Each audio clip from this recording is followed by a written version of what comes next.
Hey, what's up? Welcome to Edge of Illumination. It is Renee. One of the things to look out for are these manipulators nowadays. Some of them are narcissists, some of them are something else.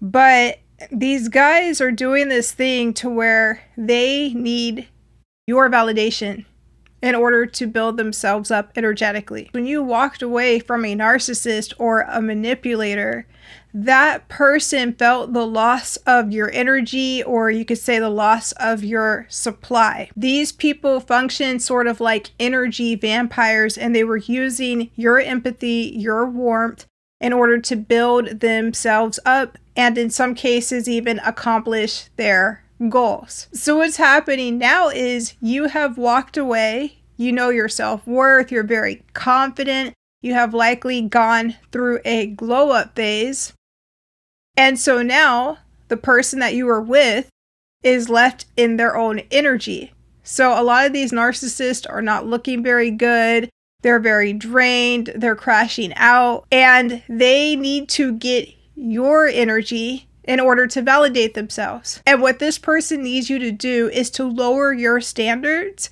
And they need you to lower your standards so if you take them in, you validate them. A typical trait of narcissistic people, manipulators, is they need you to lower your standards and take them at their worst, and they will leave you at their best. So because so many people went no contact with manipulators, with narcissists, etc., there have been an abnormal amount of manipulators out there, and they're using the internet.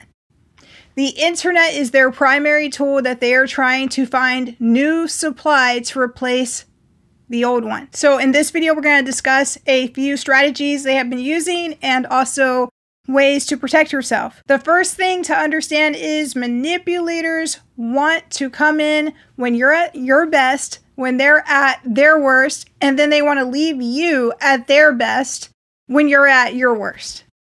It's a complete swap. It's a complete switcheroo. That's number one. Number two, manipulators are going to try to get you to lower your standards so they can lower you.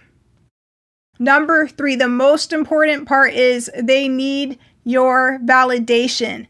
They need your validation so they can drain you. One of the tactics a lot of these manipulators are using now is they are coming in pretending to be very humble, very lowly. A lot of these people are at their worst because they don't have the supply that they used to have, because a lot of the old tricks are not working anymore. Many of these manipulators back in the day were players or able to manipulate people a lot easier before the internet and before there were so many tools that were out there. And so as a result, they are the same inside now, but people aren't falling for the tricks that they used to before. However, this presents a major problem for them because they still need the supply. And so many of them are coming in pretending to be humble, pretending to be men of God or changed men, pretending to be really kind and lighthearted, but they are still the same manipulator on the inside who believes that they are the prize. And the way that they are going to validate that they are the prize is essentially by lowering, they feel like, or destabilizing whoever they get with. This is a terrible scenario because if one of these people are able to get with an empath, what they do is drain that person's life force, destabilize them, make that person stressed out, gaslight them, and leave that person to where they're no longer as vibrant and full of life as they were at the beginning. And that's when the manipulator will take off. Once the manipulator is looking better, feeling better, now they feel like they can trade up, so to speak. Like, okay, if I get this person, I can get another one.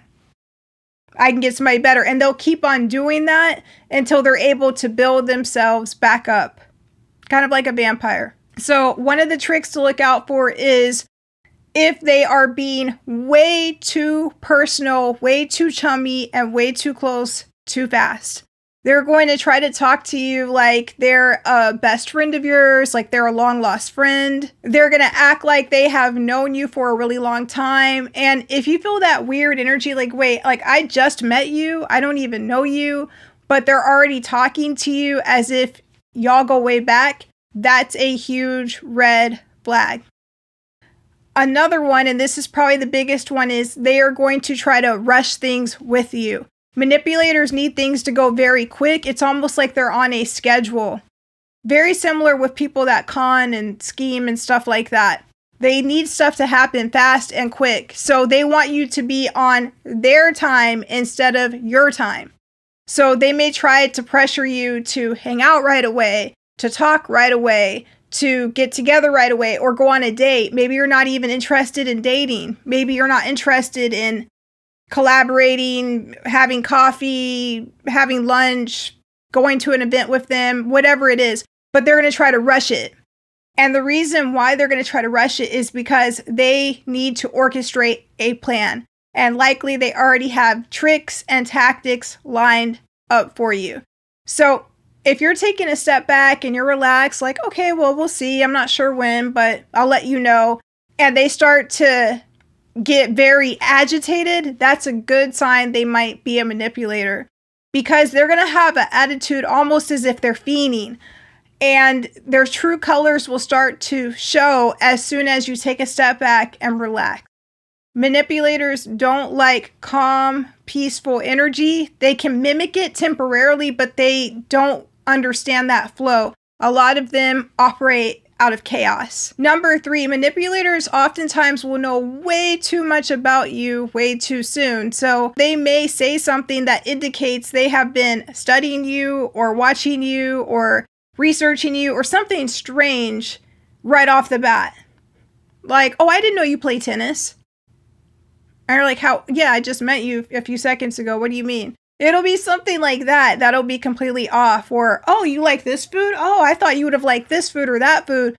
But they'll say little things that will show that they either have been watching you or doing something strange. And that's because they're coming in for the wrong reasons. So if they already have an agenda set up and a plan, they want to make sure that you're falling into that plan. So you'll notice that they'll say something that shows that they have been maybe spending too much time researching you and are coming in with an ulterior motive or an agenda. Also, if they start asking too many questions about your finances and just stuff that's red flaggy, it's like, well, wait, why do you need to know that if we're going to a luncheon or if we're going to, like, things that don't add up? These are all telltale signs of manipulators. Unfortunately, if you have left a narcissist or a manipulator, it's not uncommon that they have other people who sympathize with them or who are similar to them, who they may try to send into your life, or maybe those ones have been kind of keeping tabs on you as well. So just beware and stay cautious and watchful, especially if you recently were with someone who was a narcissist or a manipulator, whether that's a family member, friends, relationship, coworkers, anything like that. Just continue to do what you're doing, stay positive, stay healthy, and guard your circle and make sure that you're watching everybody who's coming in. You can be polite and nice, but just be aware that there are a lot of deceptive type of manipulators out there. So it's just something to be cautious of. I hope you have an awesome, amazing, wonderful day. If you haven't already, please like and subscribe. Also, check out the members only. I have a members only with exclusive videos, and we'll be adding a lot more. I will talk to you soon. Have an amazing day. Bye-bye.